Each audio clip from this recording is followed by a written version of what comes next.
Les sculptures scientifiques anciennes représentent une fascinante confluence entre l'art, la science et la culture dans le monde antique. Dans un contexte de curiosité intellectuelle, ces créations sculpturales ont servi de cadre à l'exploration et à l'explication des mystères de l'univers. Dès l'Égypte ancienne, les artistes ont intégré des concepts scientifiques et mathématiques dans leur travail.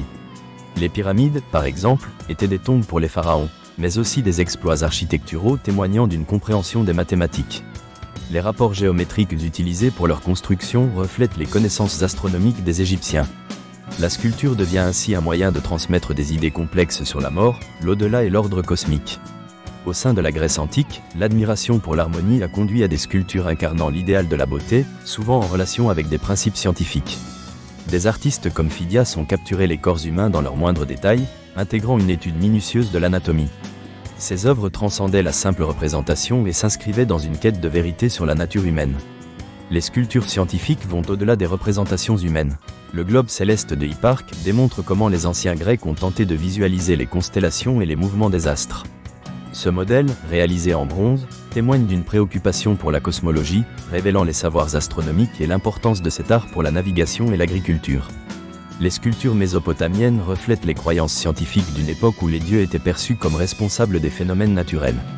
Le code de Hammurabi, sculpté dans une stèle de basalte noir, illustre l'interconnexion entre le droit et la science. Les représentations des constellations sur certaines sculptures montrent l'importance du ciel dans l'élaboration des calendriers agricoles. Le monde romain ne doit pas être négligé. Le planétarium de Ptolémée représente une avancée majeure, illustrant les mouvements du Soleil, de la Lune et des planètes, permettant aux astronomes de prédire les éclipses.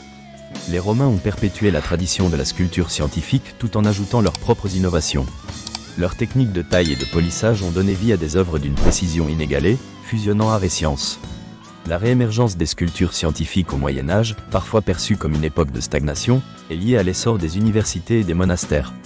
Les sculptures de la cathédrale de Chartres, par exemple, intègrent des symboles astrologiques, traduisant une tentative de marier croyances religieuses et connaissances scientifiques. À la Renaissance, période marquée par un regain d'intérêt pour les sciences, les sculptures prennent une nouvelle dimension. Des artistes comme Léonard de Vinci et Michel-Ange incorporent des principes de l'anatomie et de la géométrie dans leurs œuvres. Par exemple, les sculptures de Michel-Ange, notamment David, révèlent une compréhension approfondie de la structure musculaire. En Afrique de l'Ouest, les sculptures en bronze du royaume du Bénin témoignent d'une maîtrise technique et intègrent des récits historiques. Ces œuvres révèlent des connaissances sur les techniques de fusion et de coulée, témoignant d'une ingéniosité scientifique. À l'aube du XXIe siècle, notre compréhension des sculptures scientifiques anciennes s'affine grâce aux avancées technologiques. La numérisation et l'analyse par imagerie ont permis d'étudier les œuvres avec une précision accrue, révélant de nouvelles interprétations et enrichissant notre compréhension des croyances des civilisations anciennes. Des techniques comme la tomographie et l'analyse spectroscopique mettent en lumière les matériaux et les méthodes de fabrication. En conclusion, l'histoire des sculptures scientifiques anciennes témoigne de l'ingéniosité humaine et de l'interconnexion entre art et science. Ces créations ne sont pas de simples objets figés, mais des œuvres vivantes qui ouvrent un dialogue entre les époques.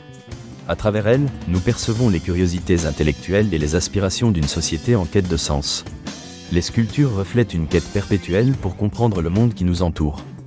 Ces œuvres perdurent comme un témoignage de notre curiosité et de la beauté de l'interdisciplinarité.